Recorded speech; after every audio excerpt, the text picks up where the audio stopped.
This is the stuff dreams are made of. I'm Ryder I Collector. fucking lost. Shut up. Who cares? I lost. I'm so angry. Why are we even doing this? Boo. Hi. This was your idea. Was it? I think I was drunk. God damn it. I lost. Yeah. I lost. Yeah. And Sorry, you dude. won, which makes it so much, I don't know. I was going to say worse and make a joke, but like, it was crazy. I mean, I know we're just jumping into it, but like this was, I was genuinely happy for you. I thought you got it. I know it was a high price, but I thought you got, what do we officially call that thing? It's the bat. What is it? The bat. I would call it either the spear gun or the grapple gun, right? Because it's funny because of like all my like 1960s Batman love. I want to call it, like how the Batarang is the Batarang. I want to call it like the Batagun or the Bat Spear or something like that. And I guess to their credit, it's not. But that was early in the day, early in the morning, and you basically got that. I mean, again, a hefty, healthy number. But it was what, one bid, or 2 bids? Yeah, the opening bid. And we'd gamed this out a little bit beforehand, and I was still on it on the day because it was one of the, and I've had this happen before in a couple of like big lots that I've really gotten myself kind of psyched up over in previous auctions where you think, well, it's right there, it's an awesome piece. Of course, there's going to be, I don't know, there's going to be 5 minutes. No, you never know, like a million people, but there's going to be someone. And I really did think that was, I mean, again, I was cheering you on, but I was going to, I don't know what to say. I was going to push you further than perhaps you even, I just thought like, you have to get this. We know of 2 of them. This is one of the 2. The other one isn't going anywhere. This is the piece. And it just sort of felt like, and I was confident that your stuff was going to sell and all of that kind of stuff. And I just was like, I don't know. Did you have a number? Did you have, where was your official end? I did. I settled on a number, and I sort of, I told, I was on the phone with Brandon. So Brandon called me to do the phone bidding. The phone bidding, yeah. And I basically told him in that moment, like, this is what I want you to do. I said, don't make the opening bid. I want the other guy to go first because I want to be on the other foot, essentially. And then I just said, here's my number. Just go to that aggressively and then check in with me if we get there. Because I just wanted that bang, bang, bang. I wanted that real, like, beat him into submission kind of thing going. And I was really surprised because it opened, and when it opened, something that Brandon said, I thought that they got a bid. Or they had like the opening bid. So I was like, okay, we'll go. And then I was kind of waiting for him to go. And he's like, no. Do you want to bid? And it was because no one was bidding. Right. Is nobody coming in? And this is something that I don't think we gamed out on the podcast, but I think you and I gamed out offline afterwards. What if no one bids? And my concern was, and I understand that, we sort of figured out who the consignor was, and we knew that there was a little bit of seller's remorse going on. I was worried that maybe if I didn't bid, that maybe there's not an offline deal to be made. Maybe the thing gets pulled back. So I was really kind of caught in it. And also, I knew that was his number, so I knew he wasn't going to want to take a lot less than that. So I kind of just had to make that decision on the fly. And then I was also doing am I going to come in and bid after all of this? And then finally somebody reveals themselves because they don't want to be on the other foot. So, but sure enough, I mean, it was one of those, all the excitement was over in 20 seconds because there was no competition. Yeah. I mean, it's interesting. I am this is a weird thing. I'm a fan of the notion of trying sometimes if there's no bid, of trying to kind of fish for it afterwards. And especially, I mean, again, these are things the auction house doesn't want you saying, but I believe this episode is not sponsored by Propstore. I think because this is an extra episode, so they didn't pay for this. So this is either the bonus episode for season 3 or the teaser episode for the beginning of season 4. Okay. Or I don't know, the holiday special, some strange limbo. Yes, exactly. Some neither heaven nor hell, but just a purgatory of an episode for me, because that's what it feels like. But I was going to say is, because you knew, we sort of figured out who the consignor was, that there is a chance that, I don't know, I guess this was the point of like not bidding and then end running around the auction house to the consignor, and basically everybody's avoiding the fees. Therefore, by definition, you're paying less. It's like, even, again, 100 could have been 100 as opposed to 100 plus vig, or him 100 minus whatever. Yeah, I Anyway, mean, I you don't know, but I have had success, not specifically with the end run, but I have had success with basically making a strong offer right after an auction for, like, 20% less. I've had that. I've, kind of like when something doesn't sell, and I don't know when this is going to go up, but by the way, people should know that, like, auction houses, if you've never done this before, like, Propstore will put up a list, I don't know, probably Monday or Tuesday, yeah, of things that didn't sell. And most likely they'll go up right around, their I guess the low reserve, like the number the seller wants.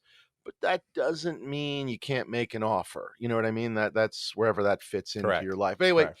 it was just a theory, but I mean, that was a hell of a way to start the day. And I don't know why there weren't other bidders. Again, it was an aggressive number. It's always that Yeah, question of, like, let's say he wanted 100, but they had allowed the bidding to start at 50. Do you build a momentum that gets somebody who hooks in at that's 50 to go? I mean, again, that's that great sort of chicken and the egg debate, and yeah. I auction mean, houses have but different honestly, philosophies. that's Yeah, my feeling, because I feel yeah, like there's a psychology with that opening number where it's like, oh well, obviously it's not going to go there, so people right, just it's not going to sell there, so it's going to go up and up and up, and people just cross it off their list and don't consider it, and right, because they just that's the assume estimate. they assume it's going to be What over, am I going to way do? over 100, as opposed to right around 100, which Right. is, again, still a healthy number. Well, I'm going to keep saying that. We're not trying to dismiss the number.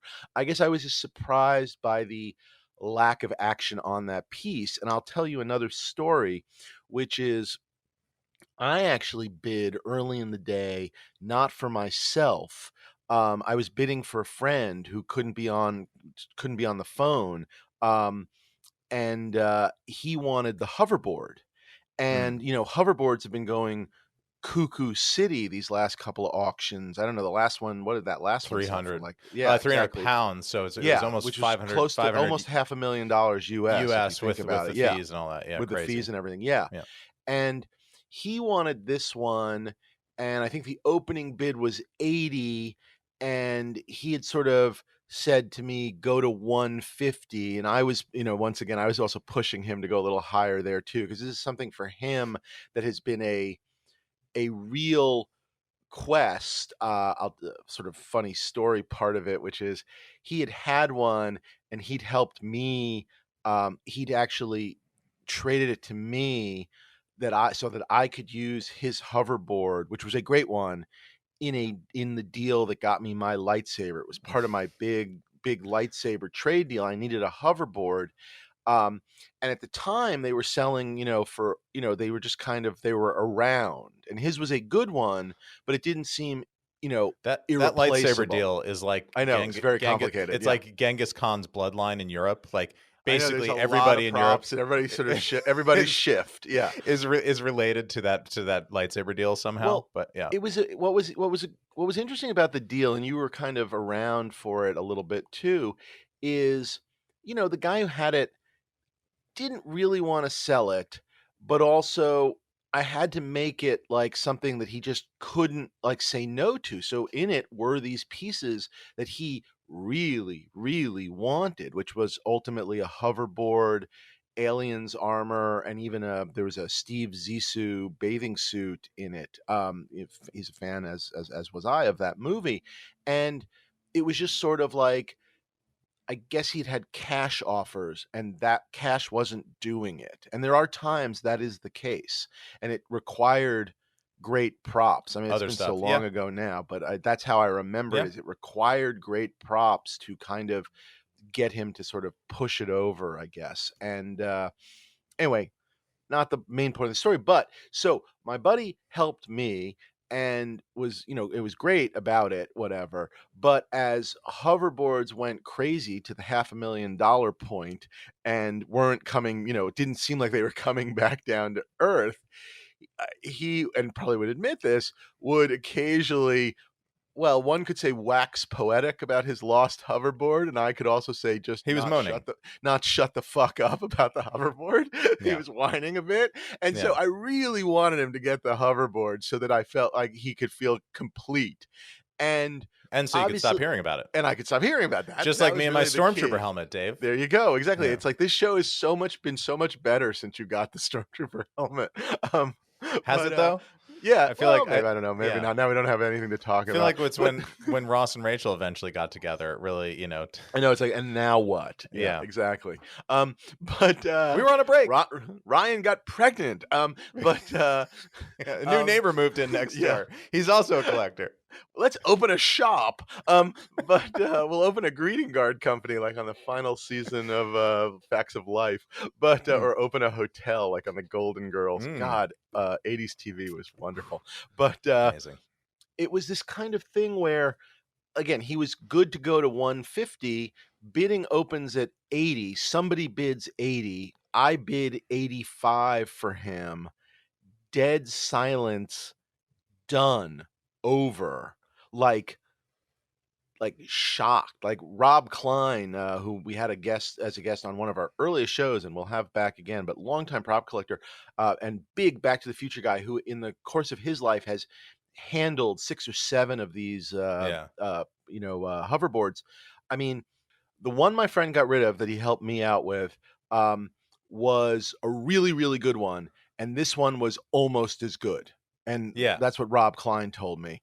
And it was a really nice example. And to get it for 85, Rob was like, "That's a steal." But I didn't need Rob to tell me, like, that's a steal. And it was over. He got it. I was really happy for him. I don't have to hear about it. I don't have to feel guilty. I feel like that's the final bow on the lightsaber deal. But so my day sort of started with this 1-2 combo, if you think about Back to the Future and Batman, of 85, 2 bids in, and you getting it for the opening bid, and everybody gets what they wanted at an amazing number. And that is a strong number. A strong number. And that is how the day started. And the only thing else that I tried to bid on, but with restraint, was I did really like that Ralph McQuarrie, the etching plate. Yeah. And I knew I wasn't going to get it, and I was definitely trying not to bid high because I was, saving my ammo for obviously the X-Wing. I'd had a long list, and I'd basically thrown the whole list out except that. And I think I bid 20 or 22.5 on it, and it went a little bit higher, but who knows where it would have stopped. And I lost, and I was, sanguine about it. I lost, but I was okay with the loss. And they had a crap load of tech problems. They had a bunch of internet problems and stuff during that day for anyone that was paying attention. And I believe, I was expecting a call, around 3 o'clock or something for the X-Wing. And the call actually didn't come till I think after 5 o'clock. It was really late in the day. And again, it didn't matter to me. I was literally in an edit room and just sort of stepped out of the edit room to take the call. So it wasn't like I was, there or waiting or sitting, but it was just a little weird. Just in the, it started to be not the anxiety, but I guess a little bit of anxiousness just because it was taking so long. It was really, because the auction was delayed to start because I think there were refreshing problems. People kept refreshing the platform. I think that was the morning problem, and I guess that was what was happening was it was going out of sync. So I mean, it was a high class problem. They had, I think, way more people showing up. It was a general for the whole thing than they ever imagined. Yes. But there was something going on when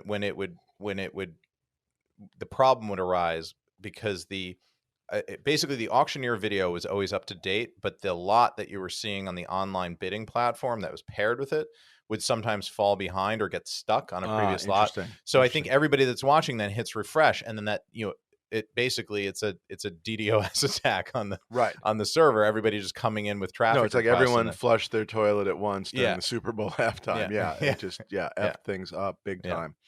And it seemed like they managed to fix that for days whatever 2, 3, and 4, and ran maybe there were smoother. just fewer people. But I don't know, you had a preponderance of delays by the time it got to you. I had the one in the morning, because when they first opened the auction, the server burped, and they had to give it another go. So it started like 25 minutes late, and then it was smooth going for a little while before they had another problem. So I just had that one delay. But by the time it got to S, I think there were a couple of other there had been like 2 or 3 more. Yeah.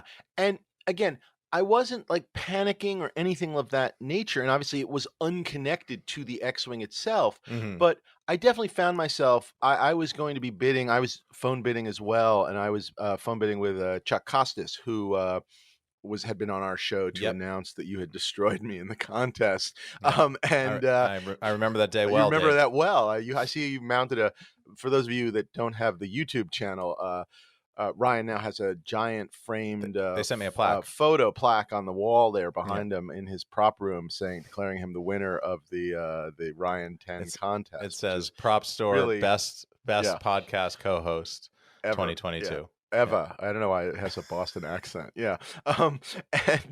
So he was going to be my phone bidder, and he's a friend of mine. I was texting him, and, I was kind of like, because we had sort of made a deal, like, just, let me know when you're at 200, 250, 300, whatever. And I don't know, I guess, it starts to go through my head, like, did he forget? I'm like, are we there? I was like, I was more nervous than I knew I was, is I guess where I'm going with the story. You know what I mean? And so they finally get there, and goddamn, it was strange. And it felt like my bidding sequence felt like it went on for like 3 hours. And it was quite a long time. Were you watching? No, okay.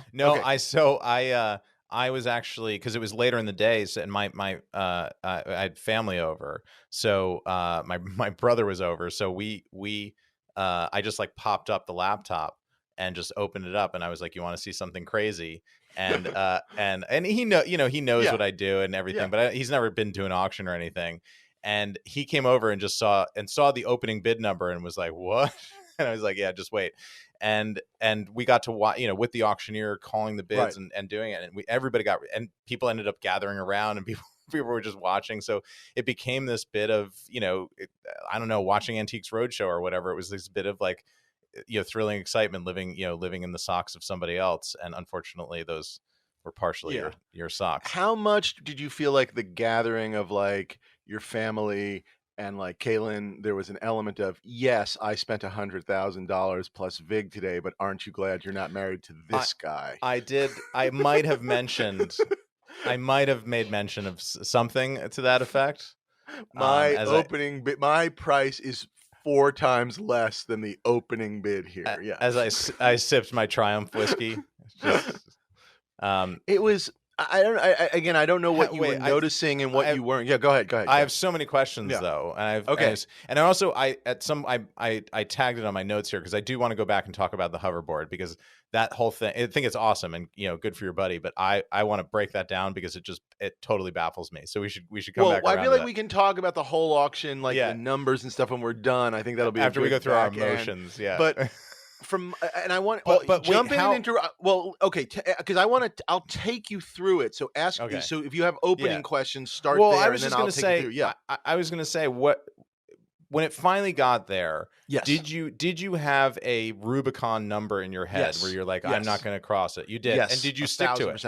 No, absolutely not. That's okay. It could not have how gone. I predicted it. No, and I guess how we do these things in our own head is my Rubicon number was basically kind of, if you listen to the previous podcast where we talked about strategies, it was kind of where I said it was going to be, which was kind of around 1, 2 and change, 1, 3, which would make my all-in price 1, 5. But my double secret Rubicon number that I was trying not to say out loud, but in my brain I knew I might do as a sort of last resort, was just bid to the 1, 5 and pretend. And again, I apologize to anybody who is, sitting at home worrying about, right now, like inflation and like like real world concerns. I'm not trying to be an asshole. I was like, I'll bid 1.5 and pretend like the VIG doesn't exist, even though the VIG obviously is an very additional much exists. 25%. Yes, especially at those numbers. And Yes. again, I realize that is both crazy and a weird way of justifying it to myself, but it was just like, I can hammer at 1.5. That's my number. Yeah. And of course I blew Did by that work out that. for you? No, Okay. it did not work. I blew by that too, but I did. Well, here, let me take you to the beginning. So so it starts at 5. And I honestly can't remember exactly how it starts, but what I was conscious of was I, through Chuck, was a pretty, you were talking about, I wasn't worrying about being first or second or whatever, which I actually, maybe I never really thought about. And I kind of wished I was second, but I wasn't. I was sort of the first. I think my memory So is you were I'm the the first first. new Right. bid in because there was Right. an And existing. yes, they had put, someone had bid, I don't know, auction. I don't know if it was an internet bid or whatnot, but someone had bid 5. And so they wanted the next bid. And I believe that was me. And what I was very conscious of through the entire auction, but in particular, the first, couple of minutes, was even till the very end, I was very much coming back in, boom, boom, boom, boom, boom, up and at least up into the 1.5s or Yeah. something. Yeah. And I believe there were a couple of bidders at first, and then it gets down to me and one other bidder. But That's what I was going to ask is, did you have a that's my sense of, sense of it. I don't okay. know quite where that kicks in, but it did seem like they were perpetually slow in a way that made me keep thinking they were thinking about it and that they were reaching a breaking point. And in fact, at 700,000, it stalled out I for a saw that. Yeah. solid couple of minutes where I don't think the guy got to, fair warning, but Yeah. it was I don't know, very I don't again very very strange from my side of things. Again, how people bid, I don't Yeah. know if they were thinking about it, if they were getting their ducks in order, if they had thought it was going to go more quicker and therefore they were sort of like, oh, I guess I better bid, like thinking that they Yeah. wouldn't have to jump in till Or later. Again, is it one of those things where there's a proxy bidder yeah, and the guy is on the phone or on a text and it's just taking a while right, for the just message waiting the to get back and the over? forth, yes, Yeah. bid or whatever it was. Yeah. But the Because it came down to two phone banks, right? There was yes, somebody on the phone with Chuck and somebody on the phone right. with Dan. Yeah. Okay, didn't know who had the Well, other phone you thing. could Yeah, hear it on I the was not. I live. was just on my Okay. phone. Yeah. Gotcha. That makes Yeah. sense. That makes total sense. And so I was very confused, and even talking to like a couple of friends, like I think a bunch of the guys in the UK were together, like Dave Aberley and Darren and a couple other guys Yeah. were together. Maybe Tim was there. I don't know, but they said that for a minute at 700, they thought I had it. Yeah. Like even if that's because it was a real. Again, I don't know what to call it. It was a genuine stall. I don't I Yeah. don't know what it was, but it was just this thing where I felt like I would bid, there was a longer than normal stall, there would be another bid, and I would go right back in. That was my sense of it. And again, I don't know how it played to those that I don't know what it played like to you, but that's what I felt like I was doing. So it was really slow at the top, the 700 pause, and then someone bid, and I knew, again, I didn't think I was getting it for 700, but for 1 second, I did think I was getting it for Yeah. 700. I mean, it's not a Right. not real number. Yeah. And then it was this very slow slog on this journey to over 1 million. And I was very aware when it went over 1 million. But like I said, I kept powering back because in my mind, 1 million will be the breaking point. That if I can just bid, I know this sounds crazy, 1,000,010 or whatever it Yeah. was, that will whatever, or maybe it's 1,000,001, whatever it is, but that will be the breaking point. And of course it wasn't, but the slowness of the corresponding bid back, I guess not lured me falsely, but that was, I guess, where I was sort of hanging some of my hope that they were like, I was trying to be the hammer.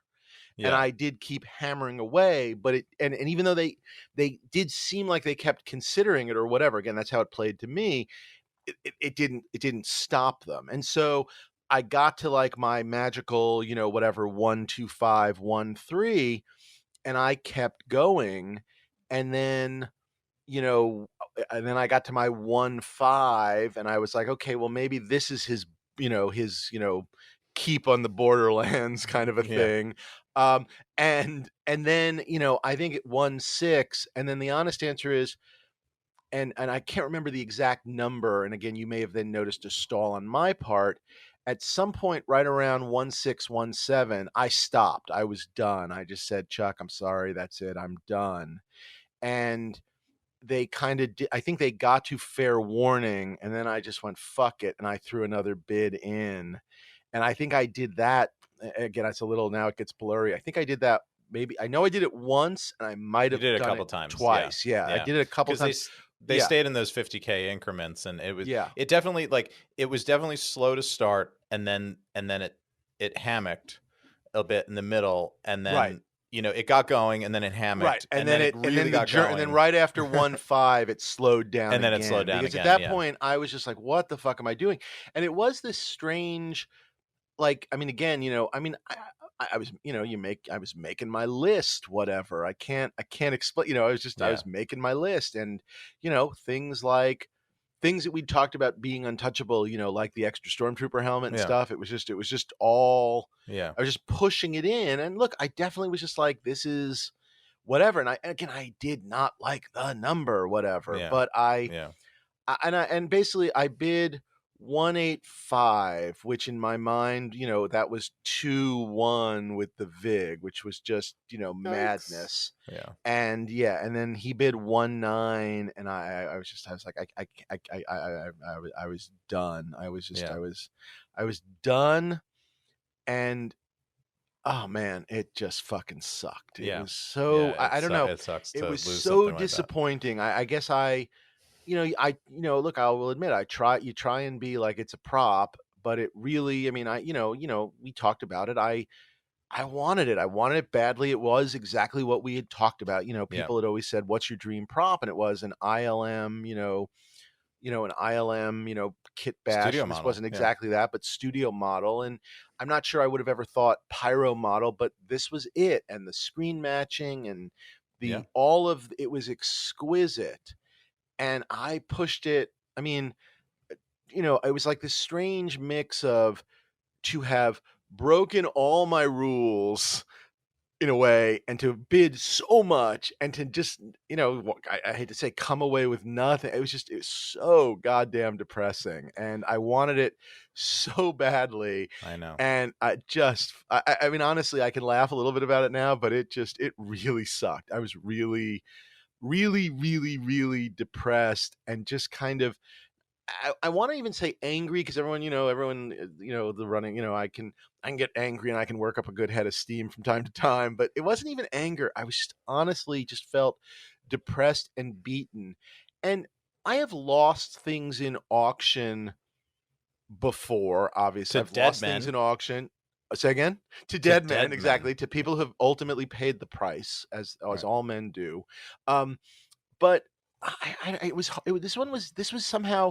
this was different. This was the first time where, like, even going back to the original Darth Vader and Paul Allen, I probably could have gone higher. You know what I mean? Without, I mean, I don't know. I know that sounds silly, but like here, I just felt like, I don't know, I bid $2 million. There is no higher. I mean, I know there is higher, but you know what I mean? Like there, I was being reasonable, and I was disappointed, but I was new in the prop world. And part of me was like, well, another one will show up and whatever. And I don't mean to sound all, again, down and depressive, but I unfortunately do feel like it was a very strange mix of bidding so much, not getting it, walking away with nothing, and a feeling of like, I didn't get it. I'm never going to see another one like this. I don't know. I mean, obviously anything can happen, but that, like, I'm never going to get this, like, to want something that badly and not get it.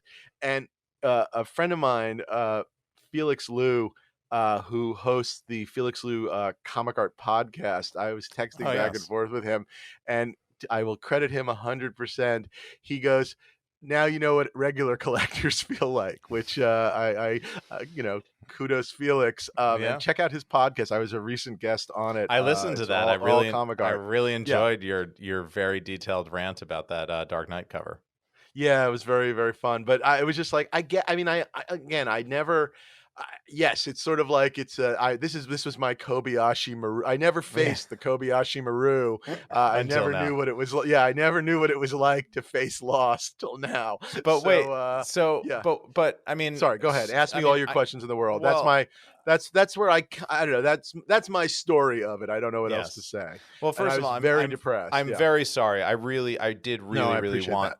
that piece for you. I wanted to have that in the quote unquote family collection, just because I thought, I just thought that it belonged with you. I mean, it just did. It simply did. I mean, that's 20 years of collecting built to that moment. The nicest thing, I'm going to interrupt you really quick. The nicest thing, which you said, and I will also say Chuck, who was my phone bidder, but also my friend, and Kelvin, who we mention all the time, like, and it was helpful. It was really helpful because, again, I was really just bummed, and not much work got done after that. I won't lie. I just kind of finished the day. Was, again, having talked about it so much, and had aimed to try and go lower. You probably all knew in the back of your head I was going to go higher, but I don't know if you knew I was going to go that high. But I appreciated that you all felt like I had done my lot. I had gone for it. I don't know what else to say. Yeah. You left it all on the field. Yeah. As Hooper is doing at the moment. Yeah. Sorry, everyone. I believe there is a DoorDash delivery brought to you by DoorDash. When you don't want to cook on a Sunday, it's so great to be able to just get some food delivered. Yeah. Yes. So, I mean, you certainly. I'm just going to go, Hooper! Thank you. You've got to keep your head up high after that. I mean, you went out with your boots on. That you did the honorable thing. I mean, I certainly hope, I don't know whether this happened or not, I certainly hope you got some kind of thank you or condolences or something from the brass. Yes, I got underbidder of the year. Yes, I got a very nice note from everybody. Because I mean, Dave, I went back and I did the math based on where I felt like it had gone down to 2 bidders. And I did some quick back of the envelope math. If you had just bailed when you said you were going to bail, you made them a lot of money that day. Yes. and I hope they recognize that. I'm really sorry. I'm bummed for you. I really, most of the time, you hope for your friends and you want them to, but there was just something about this, and just feeling like it was the culmination of all of the time and effort that you had put into your collection, and really feeling like it built and come to this moment. Sorry, not to depress you even more. Yeah, no, I've gone through this all. Yeah, but I was shocked. I was shocked that you had blown through your ceiling that far, and still came up empty handed at the end.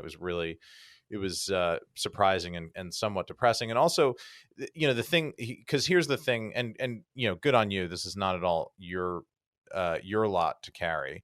But the thing that we all knew was going to happen totally happened the next day, which is all of these mainstream media outlets that don't cover this stuff are suddenly, bragging about the number, and it's all about the number, and that's the thing, and it's just going to breed more of these kind of outlandish prices. And look, if anything ever earned that number, it was this piece. Yeah, I mean, I think the piece is worthy of the number, and I guess I can sit here and go, well, maybe there's rumor of 1 or 2 other sort of studio models out there, and maybe this lures them in. I mean, this has got to shake something loose. I mean, it seems like it could. It certainly could. I will say though, from my perspective, there were sort of 2 things going on, which is, not that I was ever going to stop, but I definitely felt like, well, if I get this piece and I, liquidate again, $2 million worth of other stuff. You know what I mean? A combination of some Right. props and whatever. In no way, shape, or form was I going to sit here and say to you, I'm done. But I certainly would have felt like I have my studio model. I mean, I have versions of everything I ever wanted, which is a place I've gotten to in comic art as well. And to some extent, I'm able to sort of sit back a little bit more and kind of occasionally go, oh, I really do like that. But I pick, not that I'm not picking and choosing, but I don't know, it does feel like it caps a collection off, that it feels done. And I guess part of my depression is every Star Wars prop now $1 million billion, in which case I'm done differently. Because the truth of the matter is, there are still some helmets and things I'm interested in, but I'm not interested in them if they're $1 million. Do you know what I mean? I don't know how else to express that. But you know what? I think, yeah, and this might be whatever, but I know, for instance, just to use an example, I know how interested you are in that AT-AT driver helmet. The sure, one that we know that's out there, yeah. and we've talked about We it know before. where both of them are, but yes, yeah. That's actually true. Yeah. And they're super cool. They're gorgeous. They're, it's Empire. It's the Imperial Walkers. It's the best sequence in the film. It's all those things. I really think that that's a niche collector's piece. I just don't think I agree in the sense of, if that were in an auction, it would not necessarily be $1 billion. But you're not getting the hedge fund guy, whatever, coming in. He doesn't necessarily he's never want bought it in his anything. office. I agree with that, but it is sort of like the Panama locks, which is like the water. All ships get risen up to get through the canal. I don't know. That's my.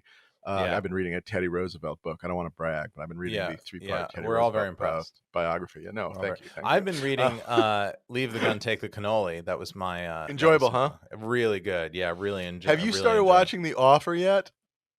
No, because Paramount Plus just arrived on the shores in the UK over here, and I'm having a real trouble setting it up because part of the problem of moving your life over here is you get into this like Apple sort of technology no man's land, where your Apple TV thinks you're a US citizen visiting abroad, not living abroad.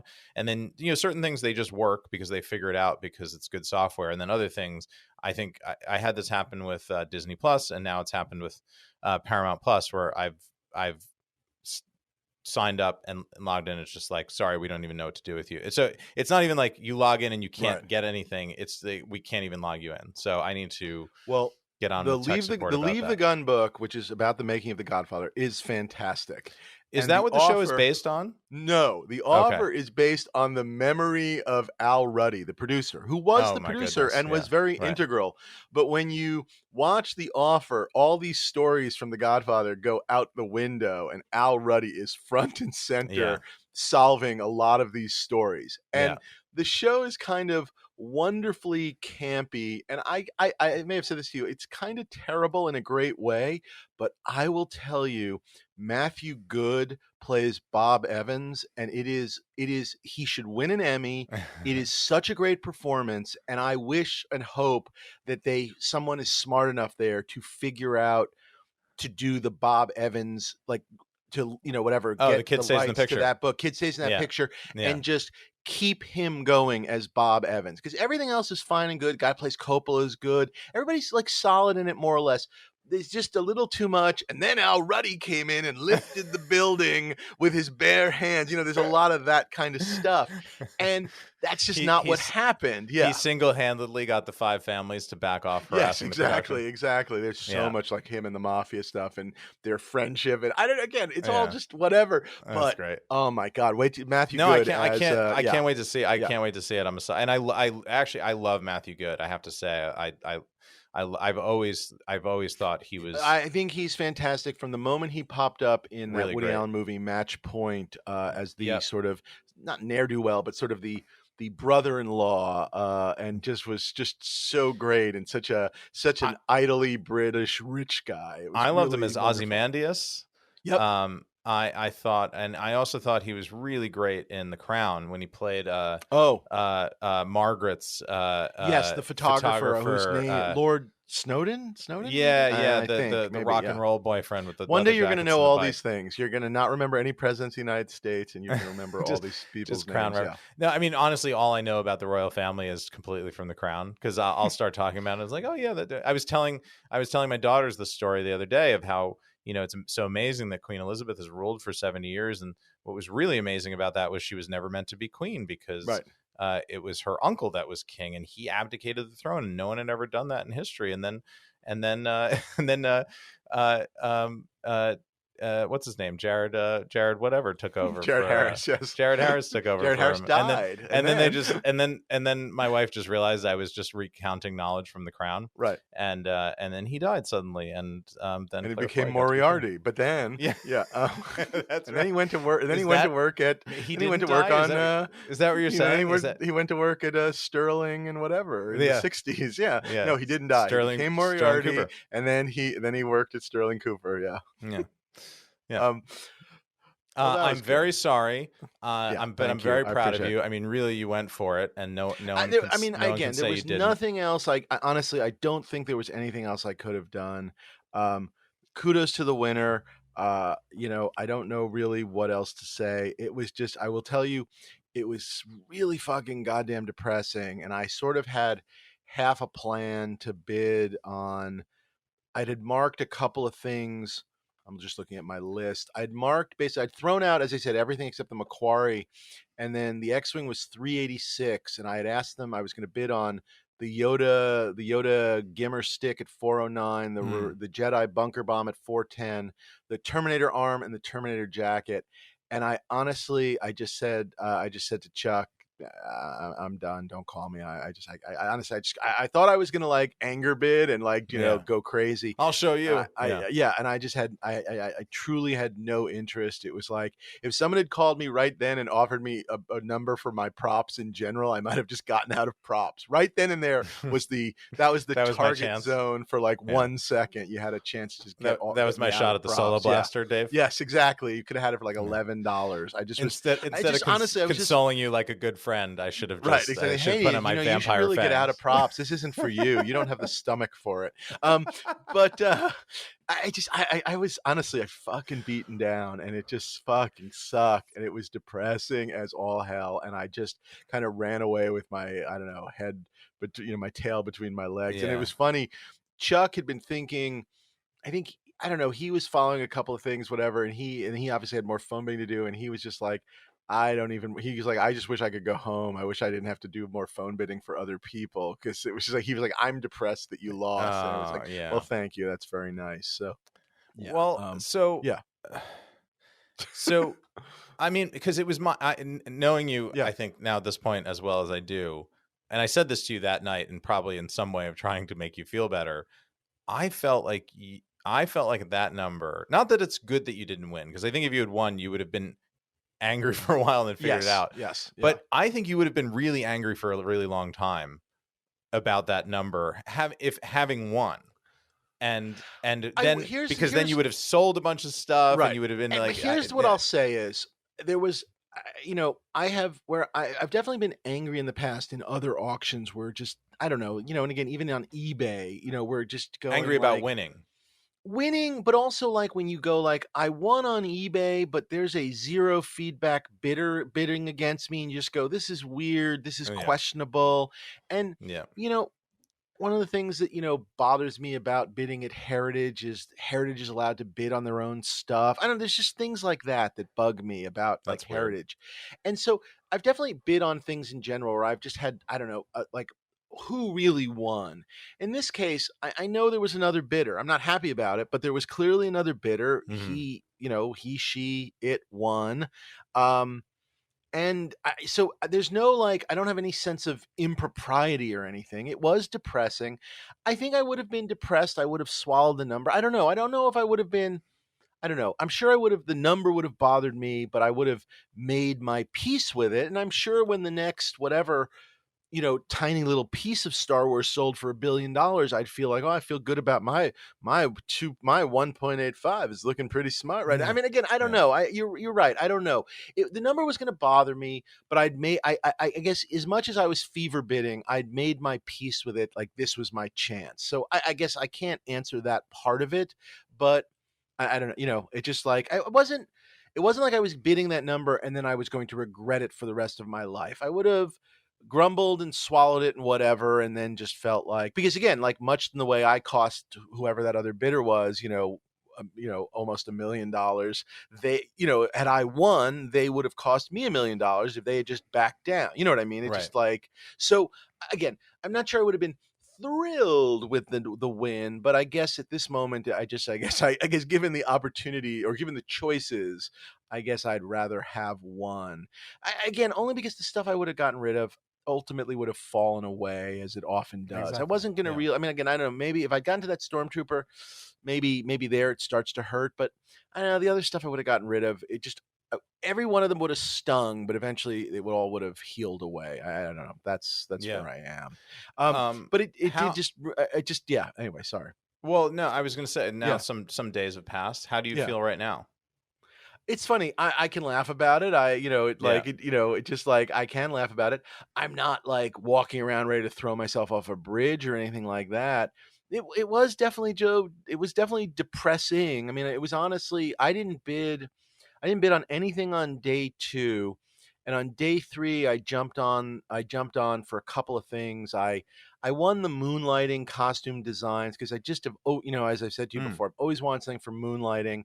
I bid on a couple of the Oh Brother Where Art Thou lots. They all went higher than I wanted them to go, and I just, how does one say, I refused to chase them. I didn't want to spend, $6,000 on a jug or $10,000 on records.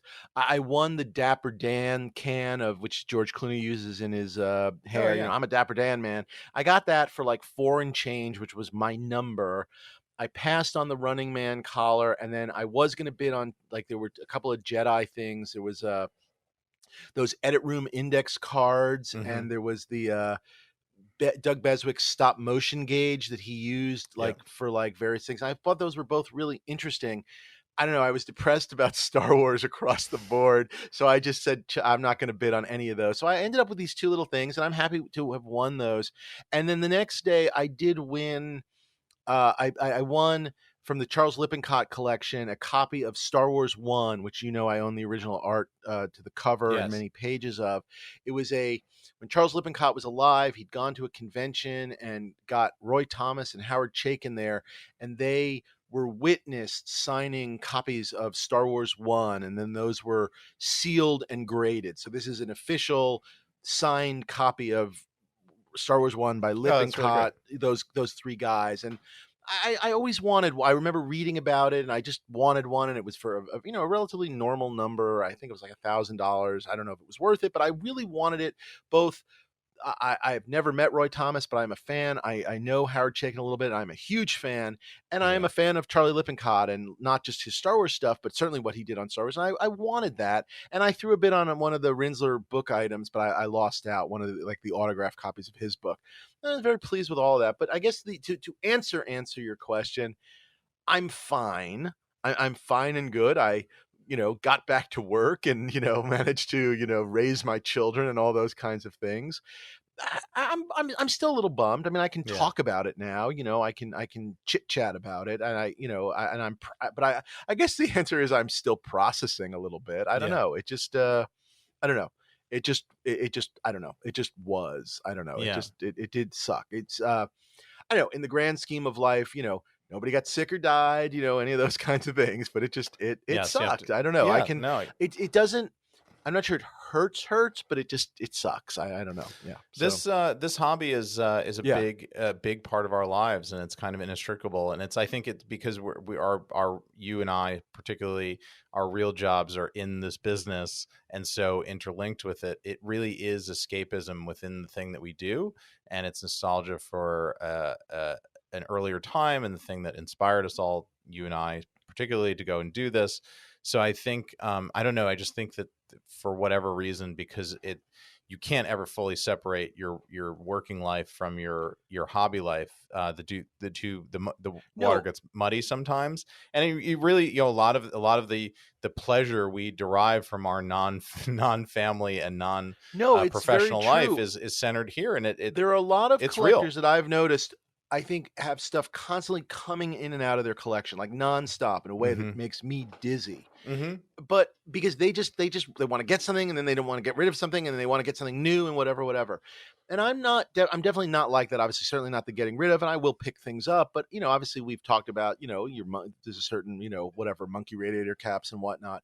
But I guess what I'll say is, like, if I'd gotten this, it was sort of like, I'm good for a year or two. And I Yeah. don't mean in terms of buying something. I mean like a little pep in my step on the way to the edit Yeah. room. I mean, it's all interconnected. And it just, I mean, obviously we take it seriously, and it just, I don't know. Like I said, I am, I just am still a little whatever. I'm like I said, I Grieving. will be fine, but I am, Yeah. little less good than I was the last time we chatted. Yeah. Anything else I can answer about it? I don't know. I know a lot of people. I obviously, I think I announced on social media, on my, like, social media, and I know our podcast stuff sort of, repeated it to the world. That I had lost, and I know people were very curious about what happened to you. Did you pick up anything? Let me ask you: did you pick up anything on days 2, 3, and 4? Did you go after anything? Did you think about anything else? I did. You had success. Your other pieces sold, right? One in auction, and one. Go ahead. I don't want to tell your story. I did. So right after the grappling gun, the next things that were up that were of interest to me was my stuff that was actually consigned and selling in the auction. Right. And I had one piece pass, the Webley, the Indy pistol, which was always a worry of mine, just because the number I had into it was high because of what it was, and also it's a gun, and though it's deactivated, and though it's perfectly fine to have in countries where that goes, there are places where even a deactivated once real firearms is a no import sort of deal. So you're already limiting your market, and some people just don't want some collectors are just like, I don't want a gun in the house, even though it's deactivated, even though it can't do anything. There's a thing about that. I don't know if you saw the Supreme Court ruled this week that we're now allowed to just carry our prop guns everywhere. So that's a great victory for prop collectors. Oh, fantastic! Well, maybe I wish we had known that going into the auction. Maybe there would be more apparently all prop robotic babies now need to be kept to full term. That's also we have to. Yeah, there's a lot of Supreme Court rulings about the prop that world affecting the prop world this week. Yeah. So that one passed, but then the Grail Cup and that was pretty great. The Grail Cup, I mean, the little math study, they did really well. So the Grail Cup was basically between 3 and 4x what I had into it, which wasn't a long time ago. I mean, I probably bought it maybe 6 years ago, 5 years ago, and the math study similar. I picked up a similar time, and that did I think better than 3x what I had into it. So it was like, great, we're doing well. I thought for the sorry, just on the Grail, I thought the additional knowledge that you had picked up over the last since you've been in the UK about what it was and who made it and all of that stuff.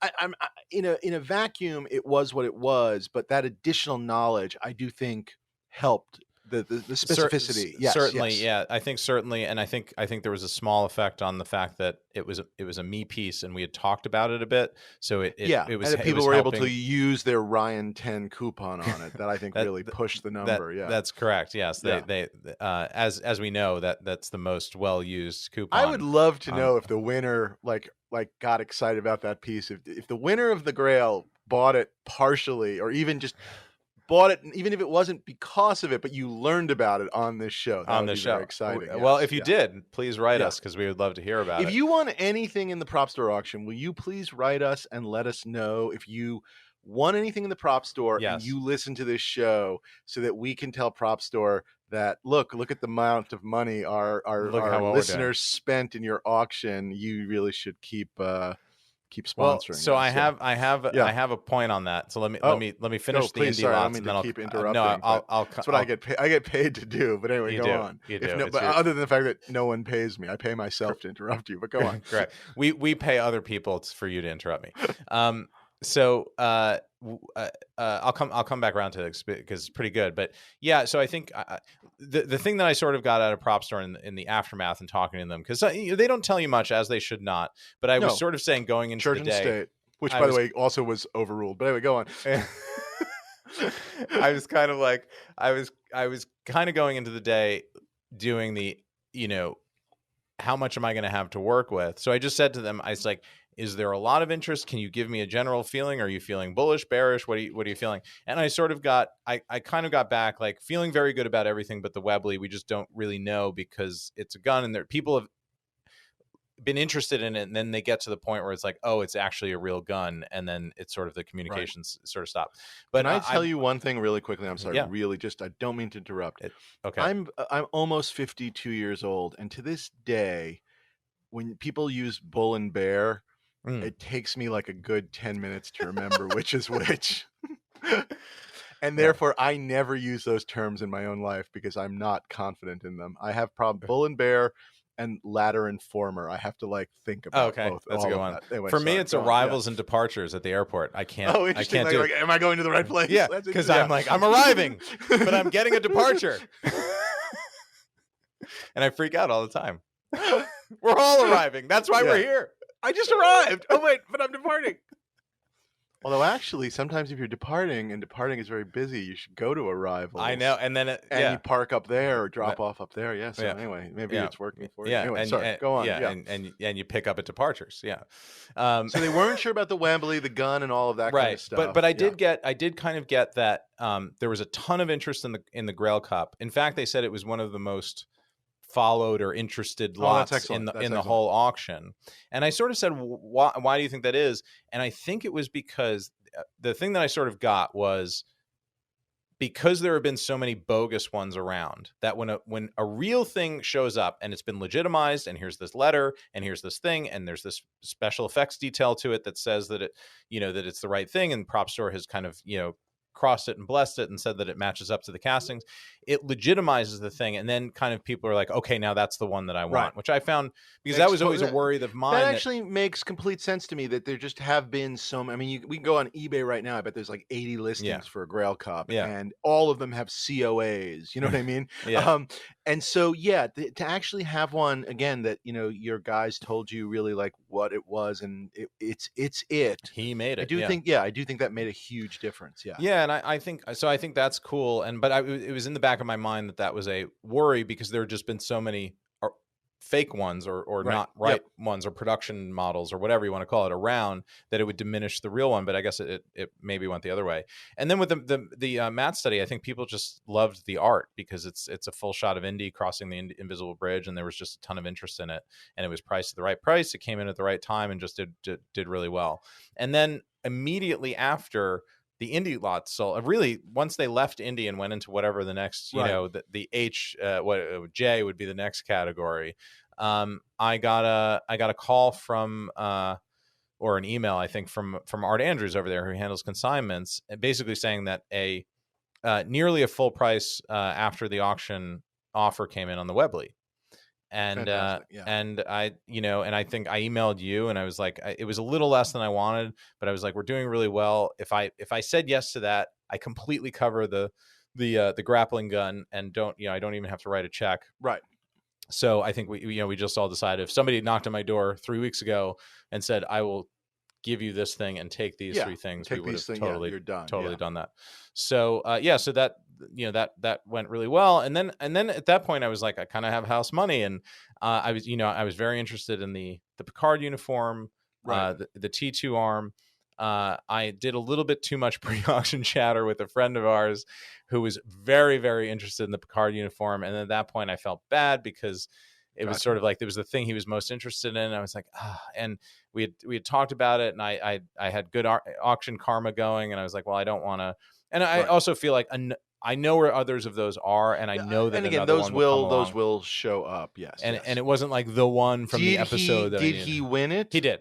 Okay. Yeah. Because that the only thing that drives me crazy is I have definitely had once or twice in my life where someone sort of asks you to step aside, and then you go, "So did you win it?" And they're like, "Oh no, I forgot about the auction or whatever," and you just go, Yeah. "What the fuck?" Yeah, You know, yeah, it's just yeah. like, No, I yeah, know, I know. yeah, No, he didn't. It was never anything like that. It was just like I gauged his real interest, no, I get that, and I just felt yeah, like it was, totally, it would have. And it's funny because at the end it would have been me and him like going head sure, to head, and and I there's no probably would reason have for that. kicked it up a good bit higher than that. But I also like, he spends real money, so I don't know that. I don't know that I would have won it in the end anyway, and maybe I just drove up the price for the next one that comes along. No, and So this way one comes along and you'll get it, whatever. now I And know. then Yeah, so now I know and I so can. then T2, because I even don't know. Sorry, the T1 arm or Yeah, it went really high. It went yeah. really. Did you Were see it? you on it? Yeah, I did. Were you I in it? tracked it. Okay. I was sort of in the wings on it, just kind of seeing how it So did. you were Uh, listening, but you never actually threw a bid because it Correct. just Yeah, went. Yeah. it went to I thought it just was one before yeah. 100K. I thought Yeah. it was a fantastic piece. I thought it was great. I mean, as I said in the lead up, I thought that was where I was going to. That's actually probably where, having lost, had I decided to bid, I would have checked in with you and basically been like, "Hey, I think I'm going hard here. Do you? I mean, I don't know if I would have at that point. You'd have been stepping aside on two pieces, so who knows? You would have been like, "No, I really want it." But the honest answer is I wasn't expecting it to go that high. Although I thought it was fantastic. So I guess I don't know what Yeah, my I, answer is I there. I Yeah, yeah, agree. I just don't think in my yeah, head, because of where the estimate was, that once it was like yeah. triple the high estimate, I was like, oh boy, and I didn't know where it was going to But I stop. did think it So was spectacular. yeah, it's a killer piece, and Killer but piece, again, killer price. Yeah, I was just staring at photos of my yeah. jacket, and I have the No, piece I that I mean, need for if you that film. never get a So piece, yeah, no, that's a yeah, nice feeling. yeah. And then anything on the later days, day two, three, Yes. four. So day two, I didn't pay much attention. I was very busy that day, and there wasn't anything. If I, I would have made time, of course. Sure. But there was that really nice set of bat storyboards that had those couple of shots of Batman looking at the bat signal, Yes. and the Like him and the standing on the roof, him standing on the yeah, rooftop, and then there was a and the shot bat also wings. of the Batwing in front of the moon or going Yeah, up towards the moon before he yeah, does that kind of loop thing. Yes, yes, yes, yeah. yes. Which I thought was pretty fantastic, and I bid that all the way up to like 5K or something like that, and I just kept That went high kept too. Yeah, yeah. Yeah, and the guy just kept coming back in. It was clearly two bidders, and I was just like, yeah, I mean, I really like this, but how high am I going to push this thing? And Right. so I just and just for no other reason than like Right. I Well, don't that's a want it that tough one. badly. I mean, sometimes like, when I was bidding against Paul Allen, you're not going to win, all those years Right. ago. But Propstore is not supposed to tell me these things, and they kind of said it to me accidentally. You were bidding against billionaire Bruce Wayne. I don't know if you are familiar with Oh him. my God. He was the Yeah. bidder. So I don't think he's going to stop. I think I hear likes Batman. So Does yeah. that mean that he's also now going to die? Well, Or I don't know. or maybe I in my feel case like I'm the one who dies I'm then? not. I don't know. Or you both die, or you kill Yeah. each other. I don't Yeah. know. Yeah, we'll figure it out. Yeah, We'll find out. and Yeah. and Dave gets my spear gun. So everybody wins. That, I mean, that definitely went high. But you were in on that, and it didn't go. Yes, Yep. didn't Okay. go. And then on the third day, I honestly, I was so auction fatigued. I didn't even really do a deep dive through the fourth day catalog until the night of like day three. Sure. And I did a bunch of flagging. I was like, oh, there are pieces that I hadn't seen that I just, Sure. oh, that's interesting. And particularly in the Rinsler collection, because I just, I didn't know him as well as you did, but I got to know the guy really well at the sort of the end of his life. Yes. We never met face to face. We corresponded by phone a whole bunch and just talked a lot and texted back and forth. And I'm still like really just like shocked that he's not around anymore.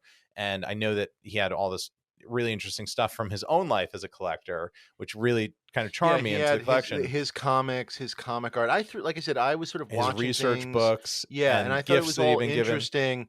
And like I said, I wanted to bid on his Making of the Empire. I bid on his Making of the Empire book, but it just went higher. And at some point, it was just like, I don't know, it's like I was very happy for his family. I feel like all the Yes, Rinsler stuff sold across the board and got really well. good numbers Yeah. on it, like nice solid numbers on his stuff, which I was really thrilled for them.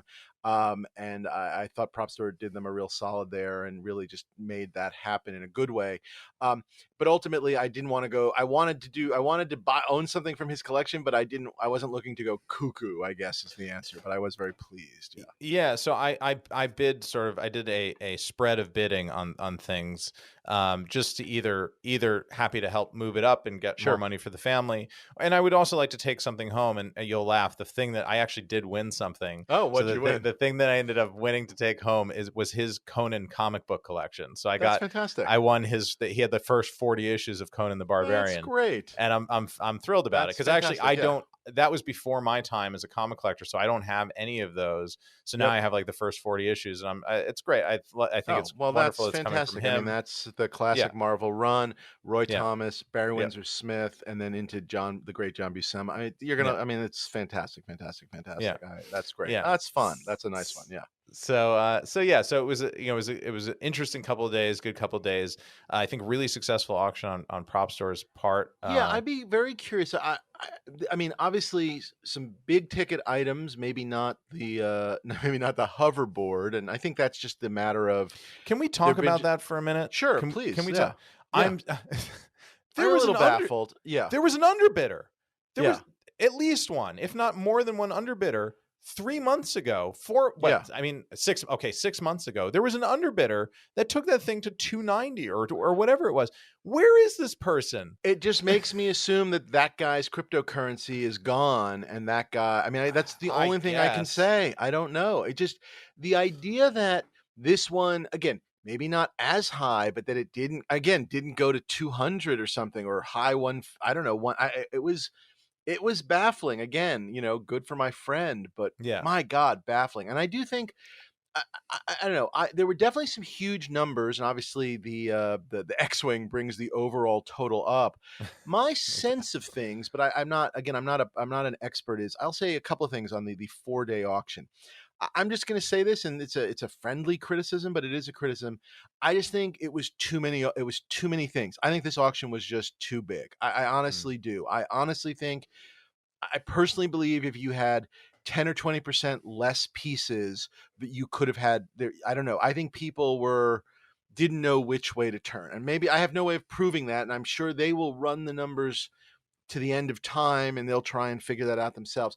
That was my take on it, Well, just and because I certainly, did. I mean, you and I just did the quick Yeah, math ourselves. There are things that I didn't bid on because day one was so packed, and there are things that exactly. you didn't bid Exactly. on because day one was so Right. packed, right? So if you carry that out amongst all the bigger spending collectors, then there's a thing to be said there. I Not think, that you yeah, want lower quality catalogs, because no, also I think that was their best day one ever. That was their best high end no, collection they've ever it presented. was huge.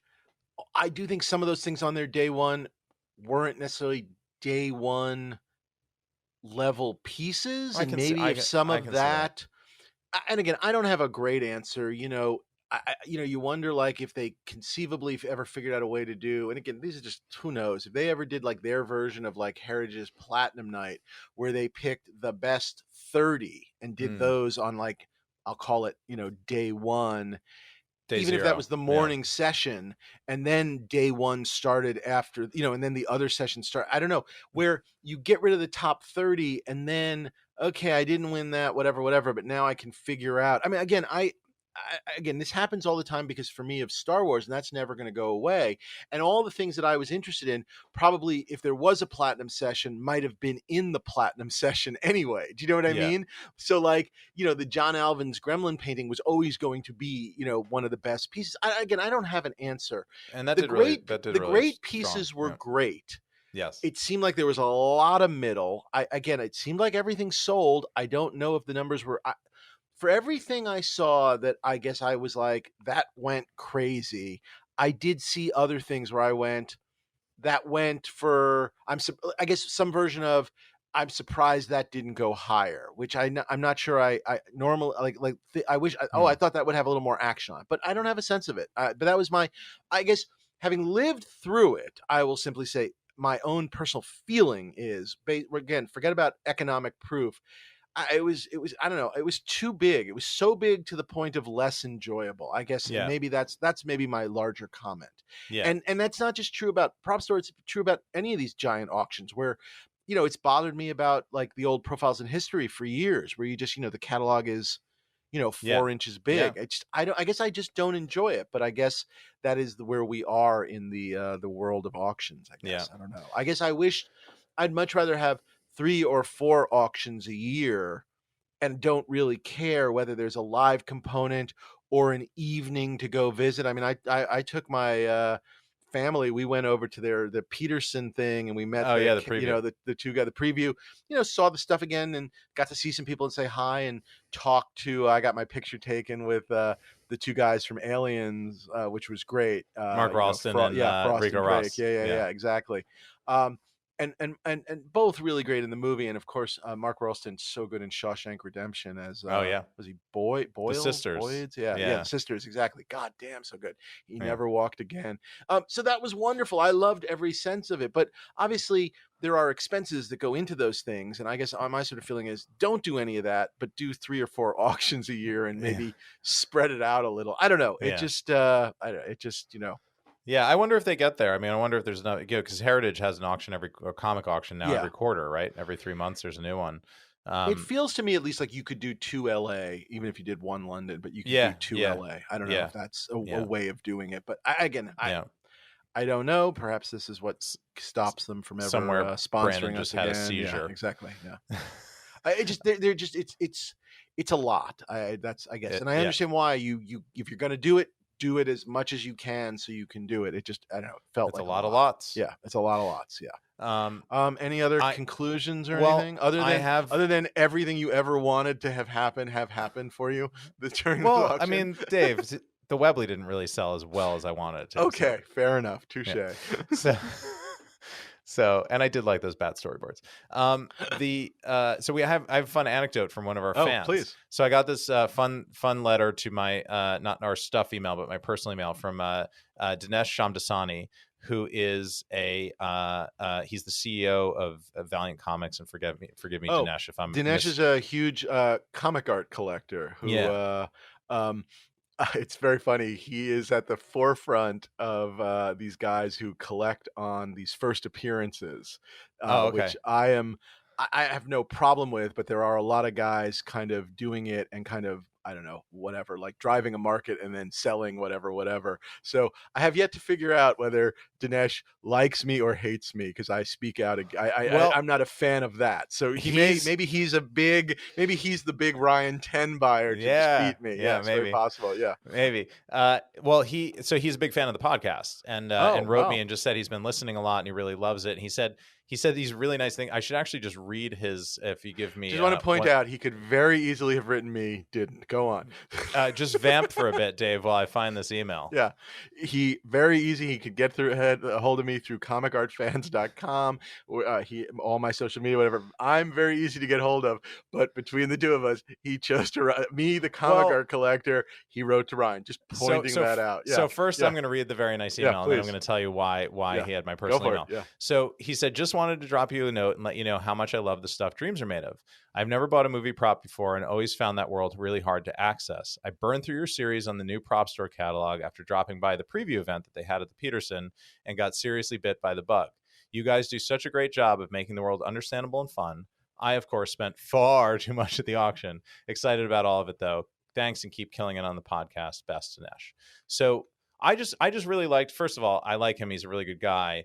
The reason I know him is because he was running the sort of new iteration of Valiant Comics. Yes, and exactly. And I've always been obsessed with this. Is another thing you'll probably laugh at as 90 comics collector. I've been always been obsessed. Exo Manowar. I love Exo Manowar. I knew the answer. Conan in an Iron Man suit. I knew the answer to that.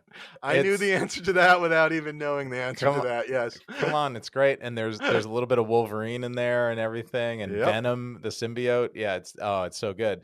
And I really wanted to do a cool gritty sort of James Cameron film version of that I'm sure would they of the caveman finding the suit and then the aliens coming to try to reclaim it and him being made a god essentially and anyway, so really cool comic. But so it went round and around, and this was long before Bloodshot, that the movie that got made over at Sony, when they were trying to get the thing up on its feet like 5-6 years ago. So we talked a bunch, we met a bunch.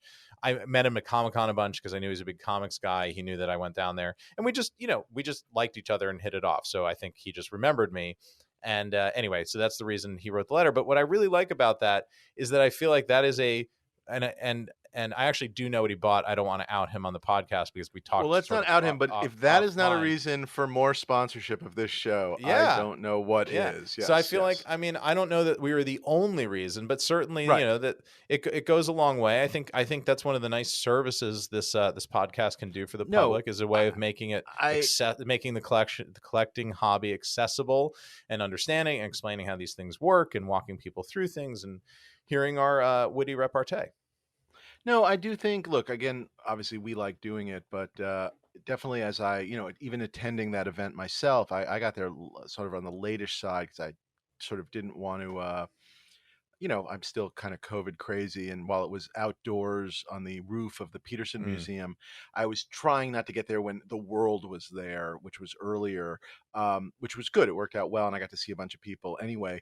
But what I was going to say is like leaving, got in the elevator and a guy turns to me and goes like, "Mr. Mandel." I just wanted to say it. It was just like, oh God, Mr. Mandel, like this kid is so young. But it was just like, it was great because people, again, we certainly don't have the largest audience in the world, but I do think at least the feedback I'm getting from our listeners, they really do like it, and it is sort of they like hearing other perspectives. They like hearing the old stories. They like hearing new stories. I mean, they and again, I'm very happy with how as we go into our little break, because this was sort of an unplanned episode, but we're gonna take a little break, but then we will be back.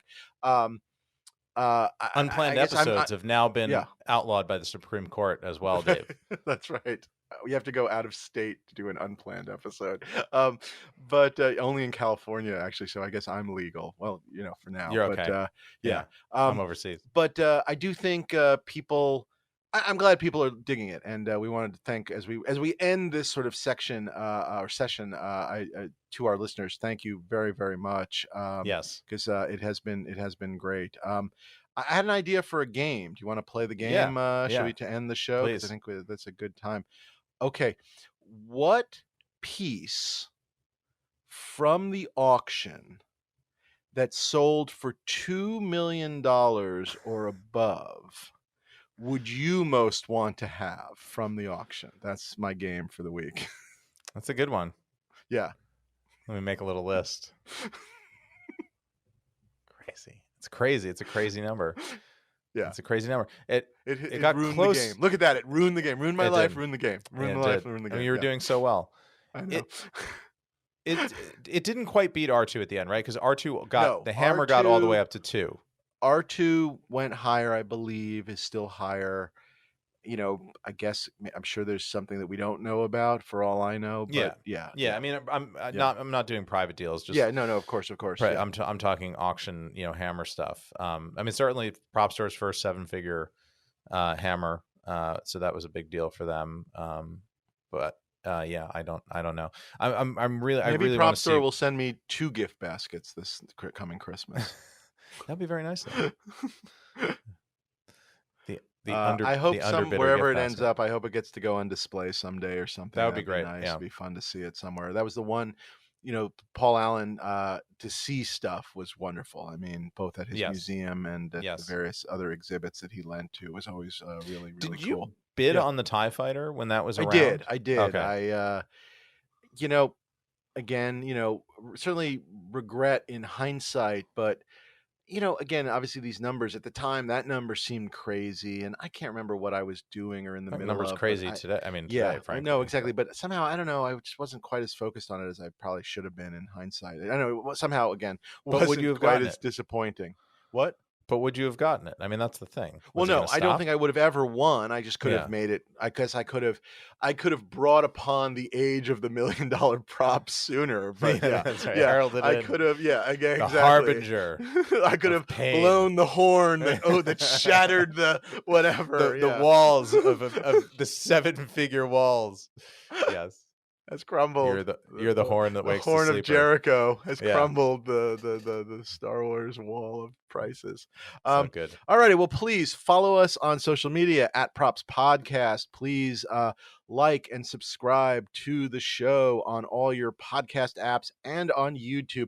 It does help us to get those 5-star reviews. It does help us if you actually subscribe to the show on both those things, even if you never look on YouTube.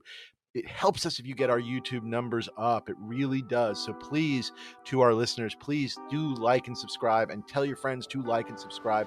And in this interim, as we build up to our next whatever, tell a friend to try and like and subscribe, or tell them to check out the show, especially if they're just a collector. I find collectors who don't even like movie props like us talking about collecting. And what's our email address, Ryan? dreamsaremadeofpodcast@gmail.com. Yeah, I mean, I would say steal your girlfriend's phone, steal your partner's phone. You just sign up. We don't care. Just click subscribe on their phone. Get those your numbers parents up. who don't know what a podcast is, just sign them up. Do it on their devices. That's right. We're just trying to drive our numbers. And please write us if you've won something. We'd like to hear what you want. Won something at the auction. If you sold something at the auction that did well. If you're one of the consigners that was consigning something that Dave or I was bidding on, and you want to either thank us or mock us, please write us. We'd love to preferably mock. And Dave and I are going to be together a bit in July, so I think we're going to do a bit more recording, get ready to do season 4. Yes, look for us at Comic-Con, not doing anything, but at Comic-Con. We'll just physically be there. Yes, we'll physically be there. Yes, holding with our sandwich boards. Listen to the stuff dreams are made of. Yeah. We'll see you guys soon. All right, bye guys.